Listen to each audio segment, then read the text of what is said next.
Nama kana malee jiraachuu dandeenya? Hin dandeenya yoo. Namni lafarra jiraataa miti. Waan itti jiraatullee lafa kanarraa argataa miti. Lafa kana yoo nurraa mudatan bakki jiraatu jira. Bakki ittiin jiraannu jira.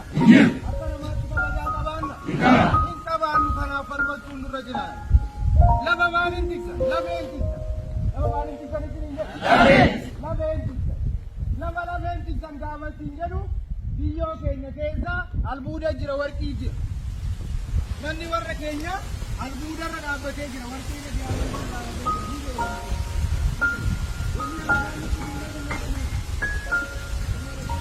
Nama kana keessa warqii jira, jaalalli jira, boqaa jira. Nama kana keessa finaansi jira. Nama keenya keessa jira mire. Lafaa fi lafee warra keenya dhuguma keenya keessa lafee keenya wareegama barbaachisu kamiyyuu isa keenya barbaada. Saalagaa wanti xiqqoon tokko kan nuti dabaltuu barbaada. Kan keenya illee hidhaa qabduu tokko akka alagaatti dabaltuu barbaada.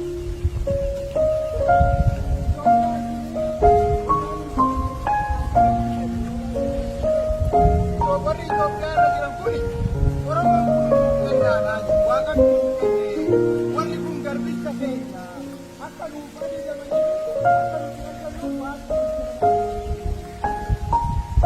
Oromiyaa jedhamtu immoo nuu birtaadha.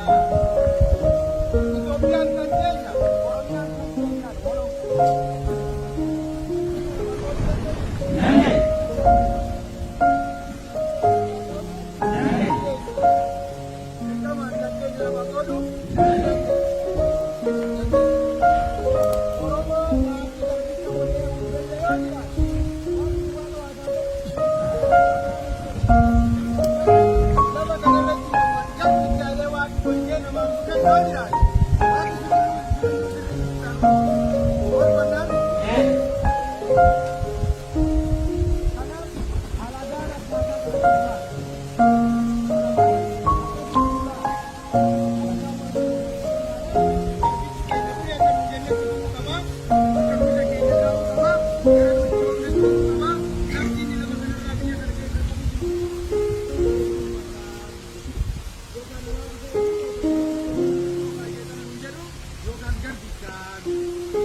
gurraachi Afrikaa kuni warra wal jaalate warra walii gale waliin jira.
warri garii immoo waaqatti tolchee Itoophiyaan tunuyyuu harka ishii gara waaqatti bal'isseedha. Itoophiyaan wada jamaatti gara jaallatanii waaqatti tolchee amma gaa Itoophiyaan tuni lafa biqiltuu jiraannu kana yoo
warra jabaa kana akka laamaatti ilaali akka nama jaalan beeyletti ilaali warra harka itti fide warra harma itti fide qabdoo fuudhee itti ilaali warra lama isaa kaasaatti lama itti qotatti barsiisa warra kanarraa yoo baranne malee waan qabdu waan barsiisuu hin qabu warra kanaaf yoo garaa laafne malee yoo naafu qabaanne malee wanni garaa itti jabaannuuf hin jirtu jechuudha kan sobee yoo kan sobee warri lama kanarra jirtu addaa keessaa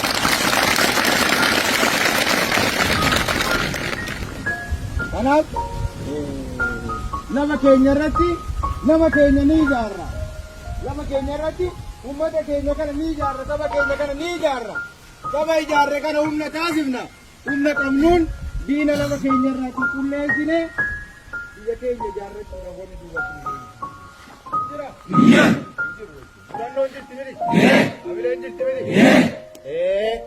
karraa kanatti dabalee wanni ummata oromootti illee dhaammannu yoo jiraate dhaloonni kun qophii dhaloonni kun dhaloota gabrummaa jalaa harka maratee taa'u miti dhaloota sodaa rasaasaa qabu miti dhaloota sodaa qawwee qabu miti dhaloota rakkoof gidiraa kamiifiyyuu jilbeeffatu wani galla miti warra nu kabaju warra nu jaalatu waliin jaalalaan jiraachuu hin beekne warra nu waliin jiraachuu fedhu waliin jiraachuu dhibe warra qixa keenya jiraachuu fedhu warra nurra bahee lafatti kan nuyitu fedhu waliin jiraachuu hin dandeenya warra nu gabroomsu fedhu waliin jiraachuu dandeenya warra akka namaatti nu laaluu jibbuu namummaa keenya haalu waliin jiraachuu dandeenya warra atiyyuu namtolchu waaqi gaafa gabrichaa si tolchu fedhu waliin jiraachuu dandeenya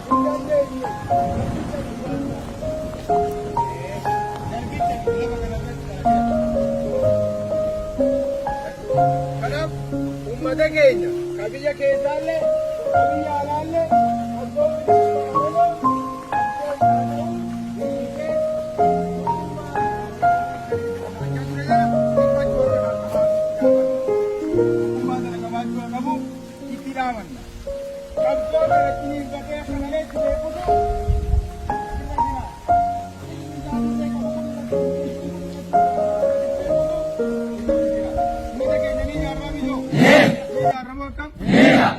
maqaatana dhiigaan tiksinami finfinnee irra gadhaabnami biyya keenya lamaaf lama inni tikfanna jennee